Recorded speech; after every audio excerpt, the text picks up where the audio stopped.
Hello Internet, how's it going? Welcome to another episode of the Jongravesshow. One Piece Chapter 813 this week.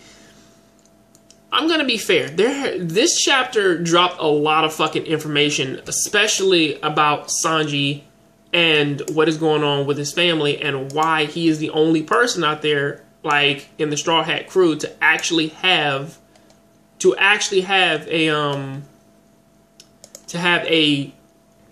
well, now, it actually has like a alive, like his is the only one that has like bringing alive. Everybody else is dead or alive. So of course, like it is revealed that he is from the Vensmok family. And now a lot of people, now of course we don't fucking know like what that name is, but there is one character here who does kind of like recognize the name, and he fucking should, and it's fucking Brook, because he's like in his 90s now. So I'm like, you look at a character like who's that old and has been a pirate for a lot longer than what these early 20-year-olds are. Like, that is a name that does actually resonate with him, and he says that that's a name that sends chills down his spine, which it fucking should, because of that name itself, and something that actually that Oda kind of pulls back from like the very first meeting of Sanji, when they talking about Nolan the liar and shit like that, was that Sanji said that he was from the north, and for them to put that into perspective, he's now in East Blue, and he had to cross the red line just to get there. Now, honestly, he said that as a child, he left there and then he grew up like in North Blue, of course. But you gotta realize that that's a long-ass fucking way to go from the north.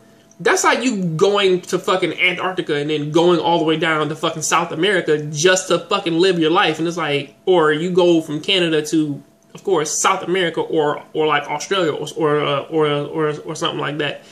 It's like, that's not an easy trip to make, you know.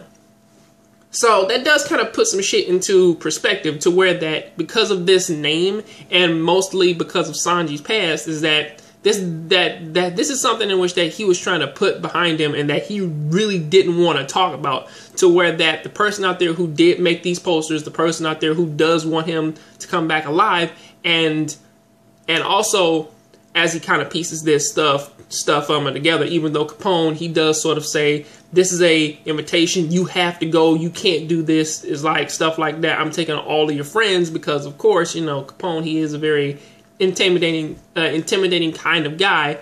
And you know, we have this newer character, which is, I believe his name is Strange Gun. Like, they both pretty much want to weave that into his head, that really he doesn't have any cards here. But then, you know, of course, Sanji, like, he kind of puts two and two together, of saying that if you're not putting me in the chains, and you're doing this because the person over there, like, who really wants me to stay alive. I mean, like, if I die, it's not gonna be like, okay, well, now there's a problem. There is literally going to be a fucking, possibly something bigger than a war for like the Big Mom pirates. So, you know. So, of course, Sanji, he does sort of get everybody out of there, and well, now, before that, you know, Capone, like, he kind of tries to intimidate him by saying that, okay, you can fight me, but you're inside my body, and I can control just about anything in here. So where that, it was almost like he was doing that Doflamingo shit. Almost like he can, like, it's almost like he did actually awaken his Devil Fruit ability. Because like, he can control just about any and everything inside of those walls. So, you know. So of course Sanji, he does get his friends out and hands them a note, and of course they don't want Sanji to leave, and they try to convince him to like stay with them, but you know, he says he has to take care of something, and then, you know, gives them like a very calm Naruto-esque smile, even though that was originally supposed to be his name. But you know, like, I got a full Naruto flashback from that, but either way, it's like he tells them, like, I'll see you guys next time, give Luffy this note for me, and on the note it said, I'm gonna go see a girl, I'll be back soon. Now, there is also two little interesting things which does kind of pop up in there. For one, Sanji really isn't into marriage, or at least marrying a girl that he has never seen before. So that is something that I do like about his character. And number two is the fact that